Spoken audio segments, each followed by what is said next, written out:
Foxborough is in that place where everything feels massive and kind of volatile. One guard has basically become the anchor while the rest of the line is wobbling. Your MVP is pulling this thing forward with a shoulder that really shouldn't be in a war right now. A defensive monster came back from something bigger than football, and now he's headed to the biggest stage with that look in his eyes. And your rookie just got his first true welcome to the league moment in the snow, except the way Vrabel responded tells you exactly what's being built here. This playoff run is shouting two things at once. The Patriots look ready, and the Patriots are flirting with danger. It starts in the trenches.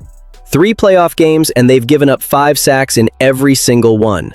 Sit with that for a second. That only happened 3 times over 17 regular season games. So no, this isn't just playoffs are tougher. It's a real hit to consistency, and it's why Mike Onwenu has turned into the guy keeping the whole operation from tipping over. Because while the rookies, Will Campbell and Jared Wilson, have been uneven, like one rep you exhale and the next rep you're talking to your screen like it can hear you, Onwenu has been at his best when the stakes got loud. He's allowed 2 sacks all season. Since week 15, none. Against Denver, a top 5 defense, he was the only offensive lineman across the 4 conference championship teams to finish completely clean. Not a single pressure allowed, per PFF. 0. In the playoffs. That's not a cute nugget. Those are the quiet edges that decide a late drive when everyone's legs are gone. And don't skip past the continuity piece either. PFF called him a key cog in the machine, and that's exactly the right phrasing. He's the only starter on that line who was already here last season. He barely missed any offensive snaps, and, this is huge in the most practical way, he stayed at the same position all year. In the NFL, that's money. Protection isn't only about talent. It's about communication, reps, trust.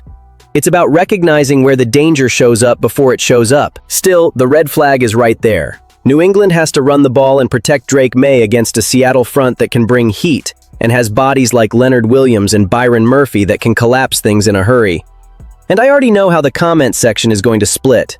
The line is broken and Maye is carrying everyone, versus, relax, it's the playoffs, defenses are better, the scheme can help. I'm in the middle, but I'm not neutral. If Onwenu keeps playing at this absurd level, 1.9% pressure rate in the playoffs, he's earning every dollar of that $57 million deal.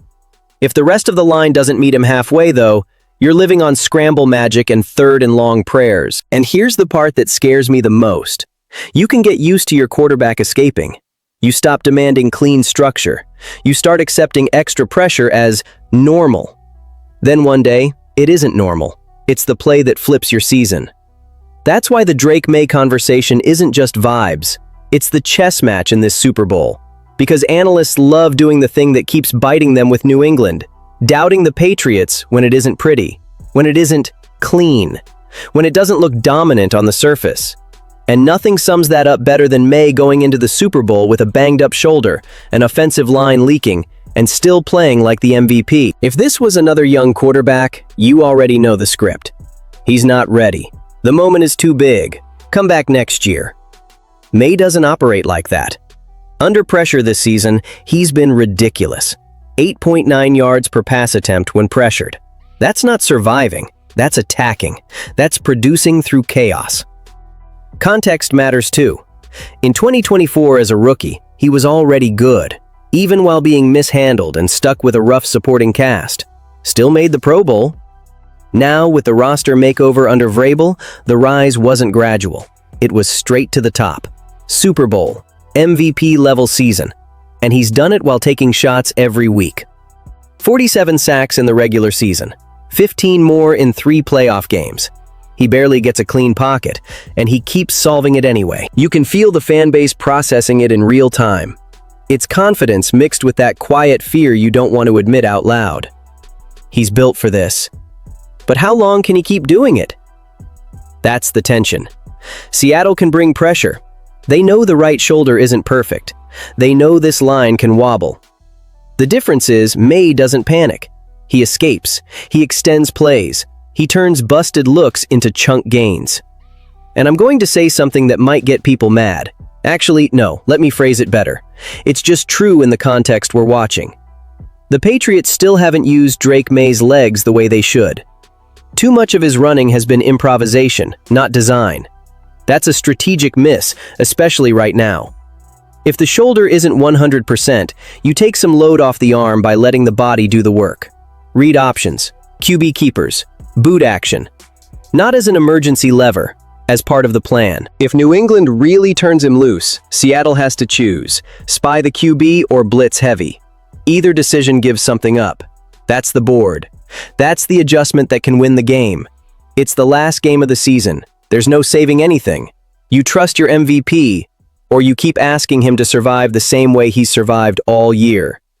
And while the offense is living on that thin line, the defense has a story that goes way beyond scheme, matchups, or stats. Christian Barmore. Because while we were talking rebuild, patience, and youth movement, he was fighting for his life. Blood clots in his lungs, something that could have ended everything: career, routine, future. And even with that, he never let go of believing this team could get here. A couple seasons ago, he was on 4-win Patriots teams. 4 wins, where every mistake feels heavier than your talent. But when he had a real unit around him, he showed you who he is. In 2023, he was dominant. 8.5 sacks, 16 QB hits, wrecking pockets from the inside.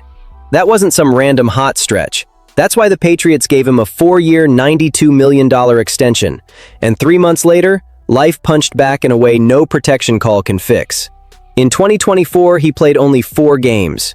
Treatment, adjustments, blood thinners, planned rest days. No glamour, no fairy tale, just discipline and faith.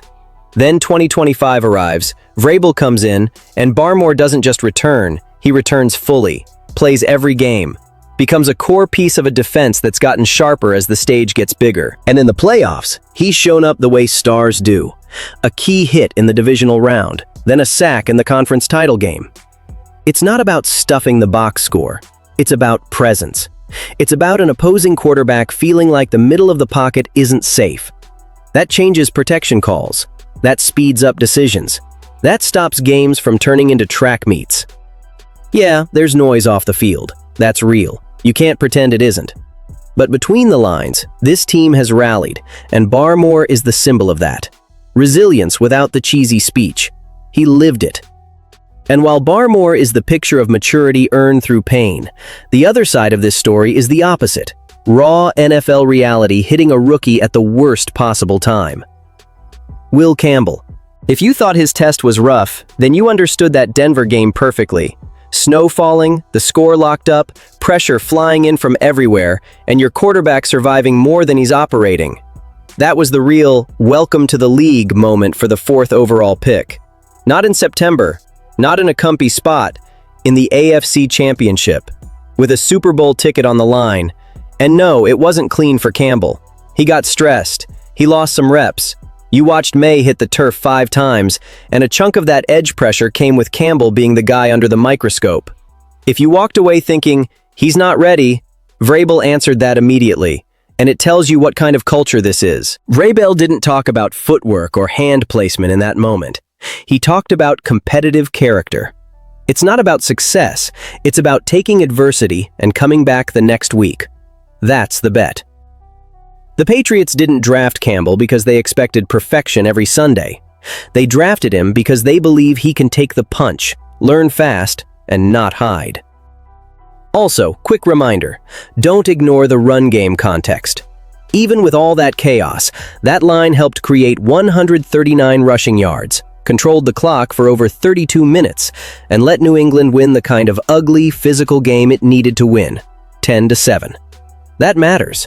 Tackles don't only live in pass sets. They help build identity. During the regular season, Campbell was steady. 13 starts, only 5 sacks allowed. One brutal snow globe game doesn't erase that. And he's already shown the most important trait, response. He struggled in the wild card, then bounced back in the divisional round. That's exactly what Vrabel is betting on again. And I can already hear the debate. Give him help every snap, tight end chips, extra protection, versus let him learn in the fire. The truth is, it'll be both. But the message inside the building is clear. Campbell is the left tackle now, and he's the future. So when you stack it all together, the line wobbling, the MVP improvising, a defense playing with purpose, and a rookie getting forged in the heat, You start to see why this team is here, and why that one final adjustment matters. At the end of the day, this Patriots run has been about embracing discomfort. One guard became a pillar while the line shakes. An MVP spent the whole year turning collapse into production. A defender beat something bigger than football and now gets the biggest game of his life. A rookie took the punch, got up, and got backed by his head coach. And that promise from the start was simple: the adjustment. It's right there. Use Maye intelligently.